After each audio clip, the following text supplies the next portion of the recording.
Anies Baswedan, idola baru bagi kaum milenial. Erholis Majdi, pemerhati kebijakan publik. Anak muda butuh sosok idola, mulai dari artis hingga pemain sepak bola. Bagi kaum milenial, ini bisa jadi motivasi. Ketika seseorang punya idola, ia ingin hidup dan sukses seperti sosok yang diidolakan itu. Tentu, ini dibutuhkan sebagai daya ungkit dan pembangkit semangat. Di era digital, para politisi memiliki panggung media yang semakin luas. Gak kalah populer dengan para artis, anak-anak muda mulai melirik. Sebagian politisi mulai digandrungi dan jadi idolanya. Kalau dulu ada Budi Utomo, Bung Karno, Bung Hatta, dan Tan Malaka yang pernah menghipnotis pikiran-pikiran anak muda, kini ada Anies Baswedan, mantan rektor Paramadina, mantan Mendikbud, dan penggagas Indonesia Mengajar yang sekarang menjadi gubernur ibu kota. Anies menjadi salah satu tokoh dan kepala daerah terpopuler hari ini. Ia adalah gubernur DKI Jakarta, malah banyak yang menyebut sebagai gubernur Indonesia. Nama dan sosoknya hari-hari menghiasi media.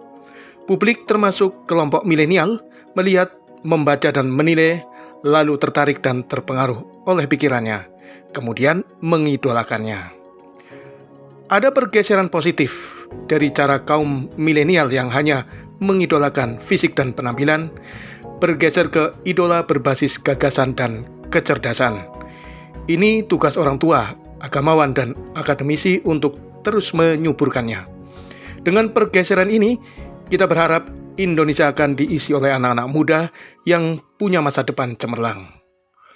Hasil survei indikator, Anies menempati posisi elektabilitas tertinggi di kalangan milenial. Kalau hari ini ada Pilpres, Anies menempati urutan pertama yang banyak dipilih oleh para pemilih dari kalangan milenial. Kenapa Anies digandrungi kelompok milenial? Pertama, Anies masih muda.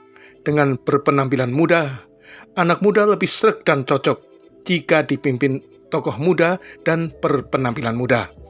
Usianya sekitar 50 tahun, berpakaian rapi dan selalu tampil bersahaja. Kedua, Anies merangkul, bukan memukul. Cara komunikasi Anies menyejukkan, gak baper, gak mudah tersinggung. Segala bentuk kritik, bahkan caci maki dihadapi dengan senyum. Kaum milenial gak suka pemimpin yang pemarah, yang senang gebrak meja, dan semua aksi yang bikin suasana tidak nyaman. Ketiga, Anies satu kata dan perbuatan. Punya komitmen, kalau bicara ada data, kalau janji ditepati. Anak-anak muda gak demen sama pemimpin yang mencela-mencele, suka bohong dan ingkar janji. Keempat, banyak program Anies yang langsung menyentuh kebutuhan anak muda. Mulai dari perluasan trotoar, jalur sepeda, taman terbuka, food court untuk semua strata, kenyamanan transportasi hingga stadion berstandar internasional. Program-program ramah lingkungan macam ini secara natural digandrungi anak-anak muda. Kelima, udara yang semakin segar di Jakarta. Polusi mulai berkurang, dan Jakarta menjadi kota urutan ke-20 terbersih udaranya di dunia. Aspek lingkungan ini menjanjikan masa depan yang sehat bagi anak-anak muda. Fakta bahwa langit Jakarta semakin biru, udara yang makin bersih dan terang membuka perbukitan dan pegunungan di wilayah Bogor dan sekitarnya, mulai jadi panorama yang indah di mata warga Jakarta. Dari daerah Senen, Anda bisa melihat indahnya Gunung Pangrango. Dari Cililitan, Gunung Salak tampak semakin terang. Dan dari Jalan Antasari, Gunung Gede kelihatan begitu dekat. Jakarta tak lagi pekat dengan asap, tapi mulai dikelilingi pemandangan hijau pegunungan. Keenam, Anies pemimpin yang menjaga dedikasi dan integriti.